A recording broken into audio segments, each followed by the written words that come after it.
You're listening to the 4-Phase Cycle Podcast with your hosts, Dr. Alex and Megan of Zesty Ginger. If you're looking to naturally balance hormones and learn how to work with your body instead of against it, you've definitely come to the right place.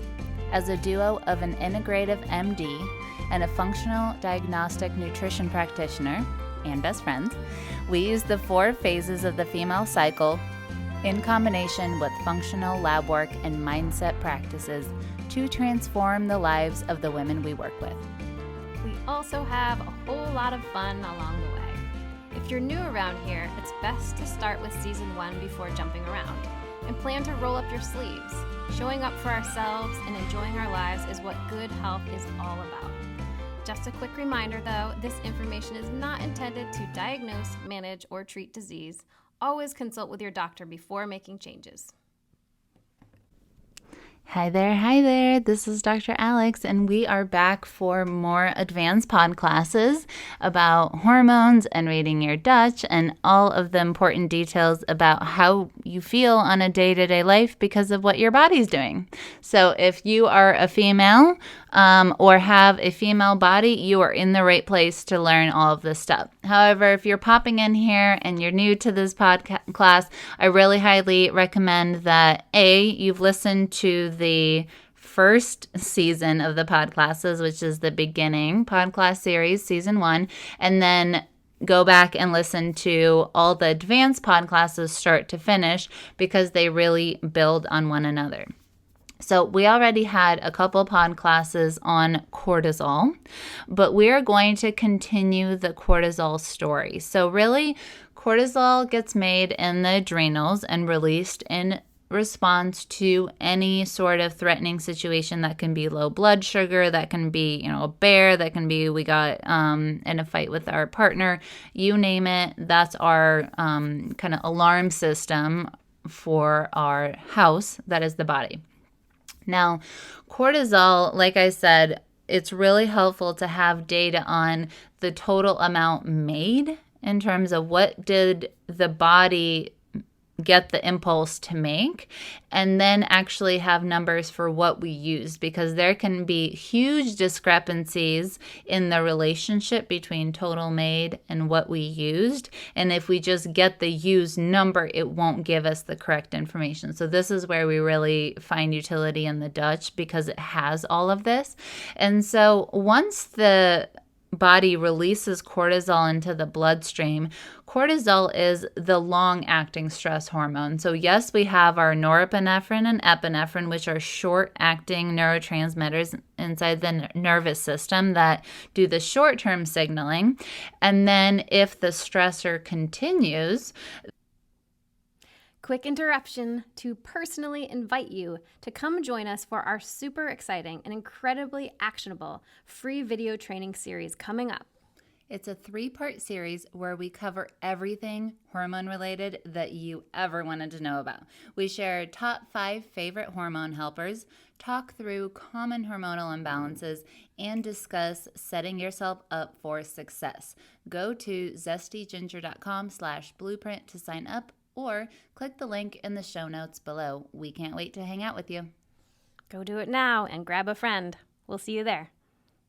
Then we release cortisol, and that's much more long-acting. Now, as you can imagine, we would like to have a way of shutting down cortisol if we release it but don't need it. So the case scenario for this would be like, let's say you're going to do a big presentation tomorrow at your work, and you're doing a presentation for 250 people. All right, so you're going to get up there, and so you're prepping for it, you're practicing tonight, you're starting to get a little nervous, you wake up a little early, you're nervous, and then all of a sudden you get a phone call and that talk was canceled. You don't even have to go in, you're just going to sit on your couch all day long. Well, now you have a bunch of long-acting cortisol around. What are you going to do with it? So the body, in its infinite intelligence, has a way to shut down cortisol, and that can happen at the level of the kidneys and the lung, a couple other places, lungs, and that's where we can turn it to cortisone. It's still in the bloodstream, but now it's inactivated, so it's safe for our tissues, it's not causing that problem where you're sitting on the couch, but there's a whole bunch of cortisol. No, at this point, it's shut that off, and now it can be stored in that form, right? And so that's the normal reason that we need cortisone. However, now in modern society, that has actually become a mechanism for the body exhibiting depletion and showing that it is really fatigued. So a lot of times people begin to develop abnormalities in how much of their cortisol is getting turned into cortisone or not. So most of the time we're at about 50-50, right? We're living in a good balance. Then when someone's really stressed out, let's say they have an infection that has not been diagnosed or appropriately treated, the body is going to say, oh my gosh, there is something threatening going on all the time. A lot of times it will keep cortisol active so that we get the signal that there's an infection, there's something going on, and the body is essentially always in that fight mode of fighting the pathogen, and we can skew towards cortisol. Now, unfortunately, that doesn't always happen. Sometimes we can be so depleted that even with an infection or anything like that, we can get to a point where the body just literally runs out of fuel. And a lot of times people will start to inactivate cortisol to cortisone to send the signal for you to go sit on your couch and relax. So it's literally forcing you to take that cortisol that you made and inactivate it so that you are tired. So it's really fascinating to get that information on someone, because this is the major aha moment for a lot of people. They're like, oh my God. So even when they have high cortisol, a lot of times they inactivate it and they're like, that's why I feel so tired. I'm not lazy. There's not something wrong with me. I'm not like, don't want to participate in life. It's literally the body saying, I don't have the juice to keep going. Now, in my experience, just seeing so many Dutch tests, it seems like people go in phases often, in that a lot of people kind of as an intermediate way, they'll lean more towards cortisol in the morning, and then by afternoon when they're having that fatigue or the sugar cravings, it's actually their body starting to say, no, by the afternoon we're done, you better go sit on the couch, like either get some food in us or go lay down, because we can't keep doing this, and it'll inactivate it in the afternoon and evening. By the time someone gets really, really depleted, sometimes they're spending the whole day in that inactivated cortisone space, because their body doesn't ever want to, give them cortisol, because then they keep doing stuff and don't sit down.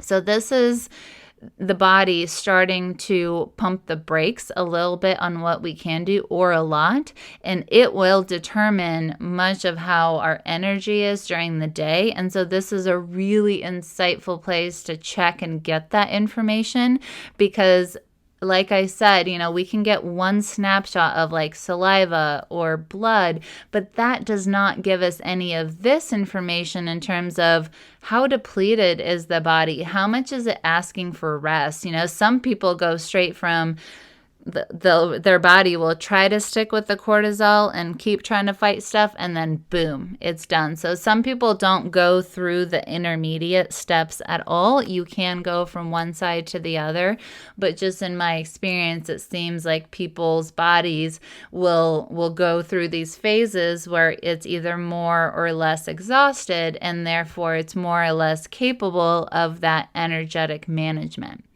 And so this is an area that's so helpful for people really just understanding themselves with compassion, where they're like, oh, I see what my body's doing. I can see how much it's struggling. It's really helpful for people who undereat, over-exercise, have a hard time wrapping their head around the difference between, what's recommended for someone with an intact hormone health and balance, and someone who doesn't have an intact hormone balance. And in that case, it's a completely different scenario, and those are different inputs. So this sort of energy story that the body tells us, so helpful for us knowing what to do, but also just approaching ourselves with a whole lot of compassion and understanding. And so this is where a lot of times people will try to use licorice root as a way to block the body from inactivating cortisol. Now, that is all fine and dandy as far as I'm concerned. However, I think we don't appropriately give weight to the fact that when we use licorice root like that, we are actually blunting a protective mechanism of the body. So that is okay if we have identified appropriately what's going on. We are doing the long-term work. Someone has the short-term protocol to support them getting out of that. That is one thing and one way of doing it. But what we see a lot of is people using licorice root as a way to manage their energy. But it's like, stealing what... I can't remember that, stealing from Peter to pay Paul or whatever. I can't remember the saying, but it's kind of like that, where if we block a protective mechanism of the body, we really have to be prepared for helping the body get out of the reason it was originally doing that. That's why Megan and I are not huge fans of using it, because even then, it's so easy for people to say, oh, I feel better. I don't have to do the meditation that's hard, or I don't have to do the deeper mindset work because now I feel fine. Well, unfortunately, that action doesn't last for very long. So sometimes we can get a temporary boost, but if we haven't done the real root cause digging, that eventually will not be an option for us as a crutch anymore. And now we're really kind of up the creek. So the thing there with the licorice root for us is it's really powerful, but it needs to be used with a lot of respect and a lot of understanding of what systems we're actually messing around with for the body, because as we've talked about before, cortisol is a biggie. And so when we muck around with it, we're like mucking around with the engine, And so there is a lot of things that need to be taken care of. But one of the most beautiful ways we can really support it is that when we're depleted, we need to eat, rest, move gently, not too much, and get a lot of support, connection, and love from others. And so these are the most fundamental ways that we can serve ourselves. This isn't like, do a bubble bath because it's self-care. No, this is like day by day guarding your moods, sticking far away from people who disrupt our boundaries, kind of steamroll us, have toxic relationships with, when we undervalue eating or sleeping or giving ourselves appropriate rest, or feeling like, well, I have a business, I can't rest. Unfortunately, all of this is going to be licorice root pales in comparison to what it can do compared to what that root cause fundamental support that we give our body for this cortisone thing. That's really where the magic is. And it sounds very unsexy. You're like, come on, Alex, are you really going to tell me for the 10 millionth time I need to go to bed earlier, not stare at my phone as much, and, take deep breaths before I eat? And yes, that is the kind of balance that your body's actually making the call on in order to inactivate cortisol or keep it active. So yes, those real life things are just the most low-hanging fruit that we all have access to make sure that our bodies are functioning to the best of our capabilities. All right, so that's the whole cortisone story, and I hope that you found it helpful to think through, because I know a lot of you are probably nodding along going, oh my gosh, this is it for me. There's a lot going on here that sounds like those are the type of things that I am dealing with. So this whole cortisone discussion, fascinating, but I really hope that what it has reminded you about is really those things that we do for ourselves with the food, the sleep, the rest, the connections, and the emotional support that we have. These are going to be super helpful for shifting this around and putting you on the right path. All right. So as always, thank you so much from the bottom of my heart for coming to hang out with me. Thank you for learning about your body, and thank you for sharing it with the world. All righty. I'll catch you on the next Podclass. Thanks for coming out to hang with us on the podcast. It is our goal to transform the way women are treated in healthcare. And we need your help. We need your help to get the word out. We have a lofty goal of 1 million downloads. And we know that as this podcast grows, we're going to be able to reach more women, get more amazing speakers for you, and bring the most cutting-edge information. If you found these Podclasses helpful, please take a moment to text 5 women you know the link to the series. We appreciate your help so much. Can't wait to see you next time.